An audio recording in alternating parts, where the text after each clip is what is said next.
वासुदेवाय।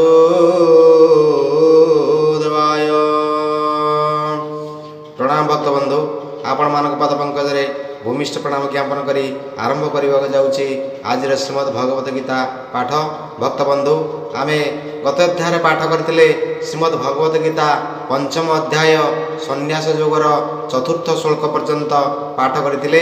आज आमे आसंतु से संन्यासर कथा विशद भाव में वर्णना करिबा। आज आमे पंचम श्लोक ठारू पाठ करिबा श्रीमद् भगवत गीता पंचम अध्याय संन्यास योग पंचम नंबर श्लोक ठारू बा 5 नंबर श्लोक ठारू आज आमे आरंभ करिबा। जत सांख्ये प्राप्यते स्थानं तद योगैरपि गम्यते। एकं सांख्यं च योगं च ज पश्यति स पश्यति। 5 नंबर श्लोक रे कहले ज्ञानी सन्यासी सांख्य योगी जो स्थान पाए, कर्मयोगी ज्ञान द्वारा सही स्थान पाए। 6 नंबर श्लोक रे पुणी कहले कौन ना सन्यासस्तु महाबाहो दुख माप्तुम योगतः जोग युक्त मुनिर्ब्रह्म न चिरेणाधिगच्छति। 5 नंबर श्लोक व्याख्या करवा। ज्ञानी सन्यासी सांख्य योगी जो स्थान पाए, कर्मयोगी ज्ञान द्वारा सही स्थान पाए। एका स्थान पाए कौन ना जे ज्ञानी जे ज्ञान लाभ करिछि, जे सन्यासी जे सांख्य योगी, ये 3 जन जाक जो स्थान प्राप्त करती बा पाती, एका कर्मयोगी ज्ञान द्वारा सही स्थान को प्राप्त करती। तेणु ज्ञानी उभय को एक बोली मन करती। कर्मयोग बिना संन्यास प्राप्त असंभव। सबुरी मूल रे भगवान कर्मयोग को सार बोली कहिसंती। भक्तबंधु टिके ध्यान सहित ज्ञान करंतु। भगवान सदा सर्वदा कर्मयोग को बा कर्म को प्राधान्य देइछंती। कर्म करिले कर्मर फल द्वारा बा कर्म करिबा द्वारा विषय वासना नाश हेब। विषय वासना नाश हेले विषय वासना केते बेले नाश हेब ना ये चित्त को जेते बेले वैराग्य ग्रास करिवो सेते बेले कौन हब ना विषय वासना आपे आपे कुआडे सब जाई लुचिबे। जेते बेले कर्म द्वारा ज्ञानी को बा कर्मयोगी को जेते बेले वैराग्य प्राप्त हो जीवो सेते बेले तो ये सबू गुण आपे आपे केउ आड़े हटि जीवो। तेणु कर्म प्रथमे भगवान कहउचंती तुमे कर्मयोग रे प्रवृत्त हुओ। तुमे प्रथमे कर्म कर। कर्म करिबा द्वारा तुमर वैराग्य जात हो बा ज्ञान जात हो। ज्ञान आसिले वैराग्य हम। वैराग्य हेले भक्तिभाव आसब। तेणु मुक्तिदार अनिवार्य हम। तेणु ज्ञानी उभय को एक बोली मन करती। कर्मयोग बिना संन्यास प्राप्त असंभव भगवान कहउचंती। 6 नंबर श्लोक रे कहउचंती संन्यासस्तु महाबाहो दुख माप्तुम योगतः जोग युक्त मुनिर्ब्रह्म न चिरेणाधिगच्छति। कर्मयोग बिना संन्यास प्राप्त असंभव। कर्मयोग द्वारा आत्मा शुद्धि हेले ब्रह्मत्व पाती। आत्मा केमिति शुद्धि हब? कर्मयोग द्वारा सबु किछि प्राप्त हो पारि बोली भगवान कहउचंती तुमे कर्म कर। आशा रख नाही, फल को आशा कर नाही, निरंतर कर्म करी चाल। फल भल मिलू कि खराब मिलू ताको आनंदरे ग्रहण कर, सबकिछि मो पदपंकजरे समर्पण करि दिय। जेतेबेले ए कर्म योग द्वारा कौन हुए ना भगवान श्रीकृष्ण कहते आत्मा शुद्धि हुए। आत्मा शुद्धि हेले ब्रह्म तो पाती अर्थात मुक्ति पाती, मोक्ष पदरे से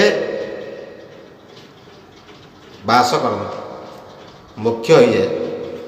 ए सांख्य जोगरे रत से ही ज्ञान तरी रे पार से ही कर्म जोगी ए कर्म फले तरे किंचित विलंबरे कर्म कर्म सम फल जे जाने से ज्ञानी केवल। ए कर्म जोगे न देले मन संन्यास प्राप्त कष्ट जान। तेणु श्रेष्ठ ओडिया भागवत रे अति बड़ी जगन्नाथ दास जहाँ लिखिचंती गृहरे रहीण पाथ विहित कर्म करी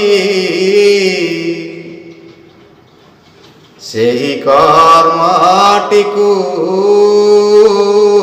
बाबू एकेही नुहे सरी। तेणु गृहस्थ धर्म गृहरे रही सबु किछि कर्म करिबा भितरे कर्मयोगी हेबा पड़िब। गृहस्थरे रही गृह को त्याग करी नुहे, ए गृहरे रही जलजंजल भितर रही विषय वासना भितर रही आमको सबु किछि साधन करने को पड़िब। मुंडरे जटा बांधिबा को पड़िब नाही, कौपिनी पिंधिबा को पड़िब नाही, बण जंगल को निघंच जंगल भितर जाई तपस्या करने को किछि आवश्यकता नाही। एई झड़ झंझामय जीवन भितर रही विषय वासना भितर रही गृह जंजाल भितर रही संसार भितर रही भगवान श्रीकृष्ण कहउचंती तुमे सबु किछि करि पारिबो। तेणु यारि भितर रही तुमे सबु किछि करि पारिबो। याकु त्याग करी तुमे यदि बण जंगल को चली जीव ताले किछि लाभ हबनी। कर्म करिबा को पड़िबो, कर्म कले कर्मरु तुमे ज्ञान लाभ करिबो। ज्ञान लाभ हेले चित्तरे वैराग्य आसीबो। ज्ञान जे पाईगला तार मोक्ष पदरे वास होला बोली भगवान श्रीकृष्ण कहउचंती। कर्म जोगे न देले मन संन्यास प्राप्त कष्ट जान। कर्म जोग को आश्रय कले चित्तरे शुचि हुए भले। ये चित्त निर्मल हब पवित्र हब केमिति ना कर्मयोग माध्यम रे। भगवान कहले जे कर्मयोग करि न पारि जे कर्मयोग करू नाही तार संन्यास प्राप्त असंभव। तेणु प्रथमे आमको कर्मयोग आश्रय नेबा पड़िबो बा कर्मयोग साधन करने को पड़िबो। कर्मयोग करने को पड़िबो। कर्मयोग कले ये चित्त शुद्धि हब। ए कर्मयोगे न देले मन संन्यास प्राप्त कष्ट जान। कर्मयोग को आश्रय कले चित्तरे शुचि हुए भले। ऐसे शुचि पूर्ण होई जेबे कर्मयोग को छाड़े तेबे। ए निष्काम कर्मे रहे मन ए अचिरे पाए परम ब्रह्म। तेणु भगवान कहउचंती हे अर्जुन तुम्हें कर्मयोग कर। कर्मयोग द्वारा तुमर चित्त शुद्धि हेब एवं बिना कर्मयोग रे संन्यास प्राप्त केबेले होई पारिबो नाही। कर्म योग रे प्रवृत्ति हुआ, निष्काम कर्मी हुआ, कर्म फल को आशा रख नाही। सबु किछि मो ऊपर समर्पण करि दिया। भल हेउ कि मंद हेउ जहाँ फल तुमको मिलुछि ता आनंद रे ग्रहण कर। कर्म योग कले चित्त शुद्धि हेब। ज्ञान जात हब तापर तुमे मोक्ष पद तुमको मिलଯିव। 7 नंबर श्लोक भगवान कौन कहते देखा आसतु भक्त बंधु। जोगयुक्त विशुद्धात्मा विजितात्मा जितेन्द्रिय सर्वभूतात्मा पूर्वन्नपि न लिप्यते। जे विशुद्धात्मा जितेन्द्रिय समस्त आत्मा को निज आत्मा परि मने करे से कर्म कले यही कर्म रे लिप्त न होई निर्लिप्त भाव से कर्म करे। लिप्त आउ निर्लिप्त भगवान एटा दीटा कथा कहउछंती टिके मन मीन को लगाई भक्त बंधु टिके बुझंतु। भगवान प्रथमे कहउछंती जोगयुक्त विशुद्धात्मा।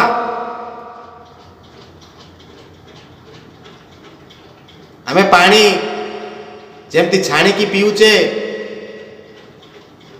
कोटी पानी जदि अशुद्ध अच्छी ताकू आमे टैबलेट पकईकि पीउचे कोटी दूषित पानी को आमे फिल्टर रे छाणी की पीउचे कोटी आकुआ गार्ड लगाई के आमे पानी पीउचे। विभिन्न प्रकार पानी अच्छी ना शुद्ध पानी अशुद्ध पानी। तेणु भगवान सही कथा कहउछंती जे विशुद्धात्मा जा आत्मा रे विशुद्धात्मा एठारे क्या कहउछंती भगवान ना जे सबूरी आत्मा को समान मन करे। सबु आत्मा किए किए ये विश्व ब्रह्मांड रे जहा देह रे जीवन अच्छी से गोटी आत्मा। पिंपुड़ी ठारू हस्ती पर्यंत अणु ठारू परमाणु पर्यंत अत्र तत्र सर्वत्र आत्मा विद्यमान। मो देहरे जो आत्मा आपण को देहरे सही आत्मा।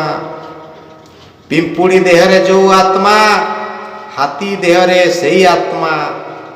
तेणु विशुद्धात्मा जी एमिति भावे से होची विशुद्धात्मा। मते किए कटु कथा कहले मो मन को जेमिति कष्ट होउची मते अश्लील भाषा रे कई जने गाली गुलच कले मते जेमिति भारी बाधुची। मो दुई आखिरुला उलोतकर दुई धार संगे संगे झरी जाउची। जदि मो आत्मा को एते कष्ट होउची अन्य ठारू अश्लील भाषा रे गाली गुलच सुनिला परे तेबे मु अन्य गोटे आत्मा को केमिति व्यवहार करिवि शिखिबा दरकार। सेठी तो चरित्र संशोधन हुए भक्त बंधु। सेठी तो मनीष सुधीरबार बाट पाई जाए। तेणु ये जगत आत्मामय गछर से आत्मा गाई देहर से आत्मा कुकुर देहर से आत्मा मनुष्य देहर से आत्मा पिंपुड़ी देहर से आत्मा हस्ती देहर से आत्मा सर्वत्र आत्मा विराजमान। तेणु जे विशुद्धात्मा जोगयुक्त विशुद्धात्मा विजितात्मा जितेन्द्रिय। जे विशुद्धात्मा जितेन्द्रिय समस्त आत्मा को निज आत्मा परी मने करे। जे आत्मा को जीतिची जितेन्द्रिय जे इंद्रिय मान को जीतिची जितेन्द्रिय। विशुद्धात्मा कथा कहली जे सबुरी आत्मा को एक आत्मा मने करे। मो आत्मा जेमिति विश्व ब्रह्मांडर समस्त आत्मा सेमिति समस्ते होउछंती भगवानकर संतान। भगवान परमात्मा हेले आमे हेउछे गोटे गोटे आत्मा से परमात्मा ठोर बिछुरी आमे पृथ्वी पृष्ठ रे विचरण करिचे बा से परम पिता परमात्मा सूक्ष्म आत्मा को आम ये जीव ବା ପାର୍ଥିବ ଶରୀରରେ ପୂରେଇ ଦେଇଛନ୍ତି। ଯେଉଁଥିପାଇଁ ଏ ପାର୍ଥିବ ଶରୀର କଥା କହୁଛି, କଥା ଶୁଣୁଛି, ବାସ୍ନା ବାରୁଛି, ଦୃଶ୍ୟ ଦେଖୁଛି, ସ୍ପର୍ଶ ଅନୁଭବ କରୁଛି, ଚଳଚଞ୍ଚଳ ହୋଇପଡ଼ୁଛି, ସର୍ବକର୍ମ ସମ୍ପାଦନ କରୁଛି। ତେଣୁ ଯେ ବିଶୁଦ୍ଧାତ୍ମା, ଯେ ଜିତେନ୍ଦ୍ରିୟ, ସମସ୍ତ ଆତ୍ମାକୁ ନିଜ ଆତ୍ମା ପରି ମନେ କରେ, ସେ କର୍ମ କଲେ ଏହି କର୍ମରେ ଲିପ୍ତ ନ ହୋଇ ନିର୍ଲିପ୍ତ ଭାବରେ ସେ କର୍ମ କରେ। ସେ ଯେକୌଣସି କର୍ମ କରୁ, କୌଣସି କର୍ମରେ ସେ ଲିପ୍ତ ହେବ ନାହିଁ, କୌଣସି ପାପ ପୁଣ୍ୟରେ ସେ ଭାଗି ହେବ ନାହିଁ, କୌଣସି ପାପ ତାକୁ ସ୍ପର୍ଶ କରିବ ନାହିଁ। ସେ ସଦା ସର୍ବଦା ଲିପ୍ତ ଥାଇକି ବି ନିର୍ଲିପ୍ତ। ଯେମିତି ବିରାଟ ଏକ ପୋଖରୀରେ ପଦ୍ମପତ୍ର ଉପରେ ପାଣି ଢଳ ଢଳ ଢଳ ଢଳ ହେଉଥାଏ, ପଦ୍ମପତ୍ରରେ ଠୋପେ ବି ଲାଗେ ନାହିଁ। ଠିକ୍ ସେମିତି ପଦ୍ମପତ୍ର କିନ୍ତୁ ଜଳ ମଧ୍ୟରେ ଲିପ୍ତ ଥାଏ, କିନ୍ତୁ ସେ ନିର୍ଲିପ୍ତ ଭାବରେ ଥାଏ, ତା ଦେହରେ ଜଳ କେବେ ଲାଗେ ନାହିଁ।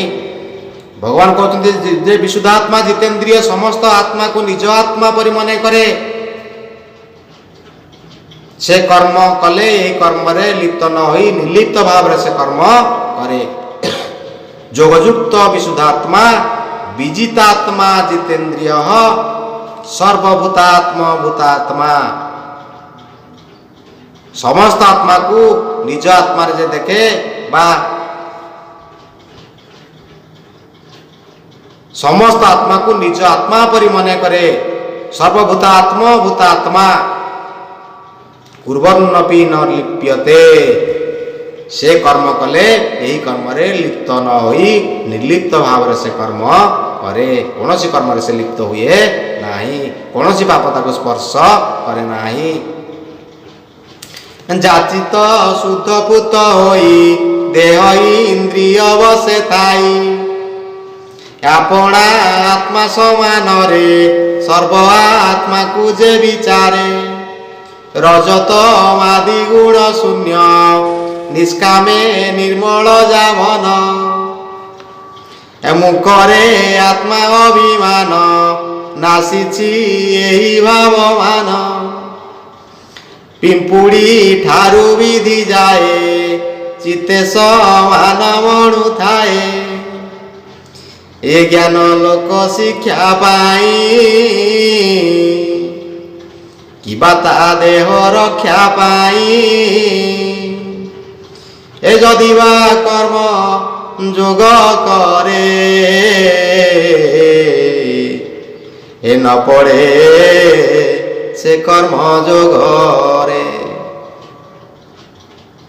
ଏ କର୍ମ ତାକୁ ନ ଗ୍ରାସି ପାରି, ହେଳେ ତରଇ ଭବବାରୀ।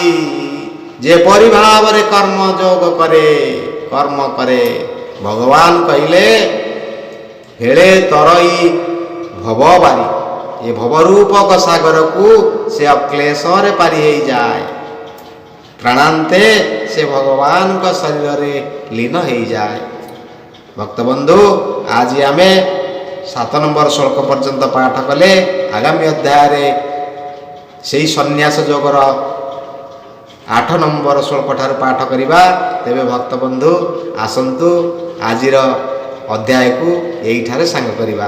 ତେବେ ତା ପୂର୍ବରୁ ଏ ଅଧମର ଭୂମିଷ୍ଠ ପ୍ରଣାମ, କୋଟି କୋଟି ଭୂମିଷ୍ଠ ପ୍ରଣାମ ଆପଣମାନଙ୍କ ପଦପଙ୍କଜରେ ରହିଲା।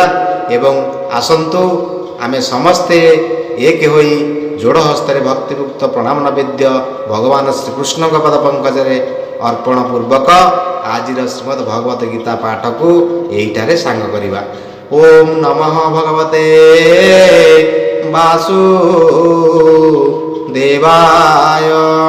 बोल आनंदे कवार हरि हरि बोल।